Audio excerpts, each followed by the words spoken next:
jamaah. Alhamdulillah. Baik buat Ya jamaah Allah. yang baru bergabung, hari ini spesial banget nih karena kita akan menjawab berbagai pertanyaan, curhatan dan semua permasalahan dari jamaah Islam itu Indah yang ada di rumah yang sudah bertanya melalui sosial media kita. Nah mungkin ada pertanyaan kamu juga nih yang akan kita jawab, makanya nonton terus ya.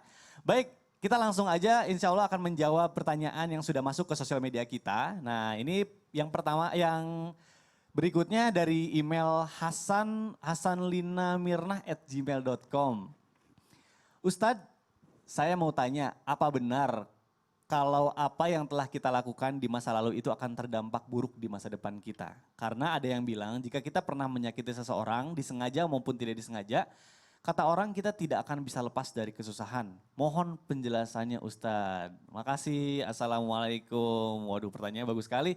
Langsung aja insya Allah akan dijawab oleh guru kita Ustadz Abi Maki. Silahkan Ustadz. Bismillah, ya jazakumullah khair.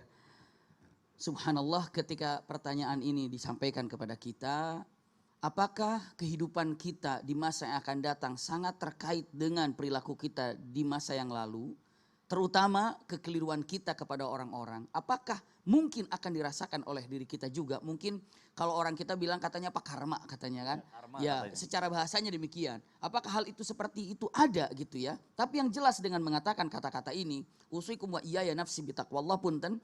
Di dalam hadis Rasulullah SAW cukup panjang hadisnya. Tapi ada kata-kata kama tadin tudan. Seperti apa Anda melakukan kepada orang lain maka Anda akan mendapatkan hal yang sama. Iya.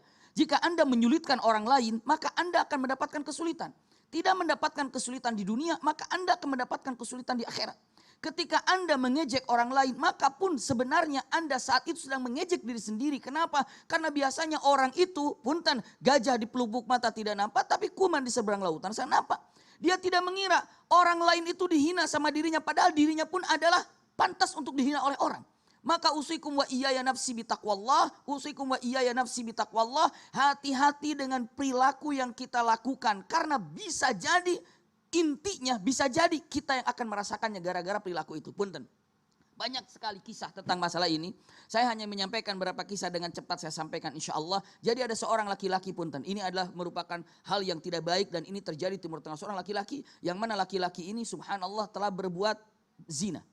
Tapi saat perempuan ini mengandung putranya, lalu dia datang kepada walinya dan walinya minta pertanggungjawaban kepada laki-laki itu dan laki-laki itu menjawab mengatakan, maaf saya tidak kenal dia, mungkin ini adalah perilaku atau putrimu yang tidak baik.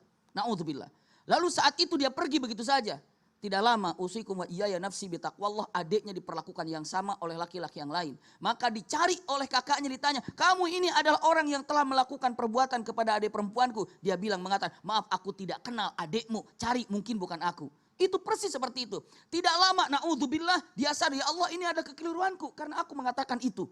Tidak lama akhirnya dia menikah dan ternyata setelah menikah didapatinya punten perempuannya itu adalah punten orang yang selalu melakukan zina pula.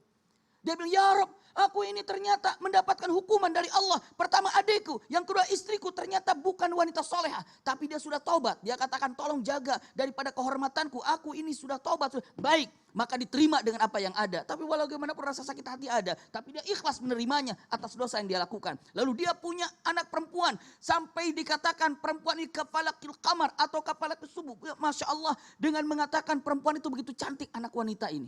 Anaknya dia. Tiba-tiba pas dalam keadaan SMP dia nangis ke ayahnya, mengatakan ayahku aku dipaksa untuk melayani. Punten kalimatnya penjaga yang ada di sekolah sehingga aku dilakukan wanita yang tidak ada harga dirinya oleh laki-laki itu. Maka mengatakan ya Rob, dia katakan cukup ya Allah ini semua karena kekeliruanku. Ya Allah aku taubat. Hati-hati. Orang bisa melakukan menyakiti orang lain tanpa dia sadari. Allah akan terus kejar dia dengan apa yang dilakukannya. Maka punten usikum wa iyaya nafsi bitaqwallah. Tidak ada dalam kehidupan kita, kamus kita untuk menyakiti orang lain. Maka cepatlah minta maaf. Iya, kalau seandainya kita sanggup minta maaf kepada orang tersebut, hakikatnya jenjang kita untuk ke depan lebih baik lagi. Dan ingat, saya sampaikan melalui mimbar Islam itu indah. Kalau seandainya kita bertanya-tanya, apa yang membuat saya tidak sukses ya? Apa sesungguhnya yang membuat saya tidak bisa maju ke depan? Sekali-kali bisnis ternyata jatuh, setiap ada rencana ternyata tumbang. Apa masalahnya? Jawabannya, sudah minta maafkah kepada teman Anda yang telah Anda zolimi, ataupun sudah Anda memaafkan kepada orang yang telah menzolimi Anda. Memaafkan, minta maaf, kunci kesuksesan buat Anda dunia dan akhirat. Wallahu a'lam. Masya Allah. Allah ibarik fiik. Jadi apa yang kita lakukan di masa lalu meskipun kecil itu akan kita dapatkan juga balik ke kita ya. Nauzubillah, itulah yang seharusnya kita perbaiki. Mungkin kalau bahasa orang-orang itu karma, tapi kalau saya percaya jadi mungkin Allah itu maha adil tepatnya. Betul. Seperti itu, apa yang kita tuai itu yang kita dapat. Subhanallah. Tabur tua ya.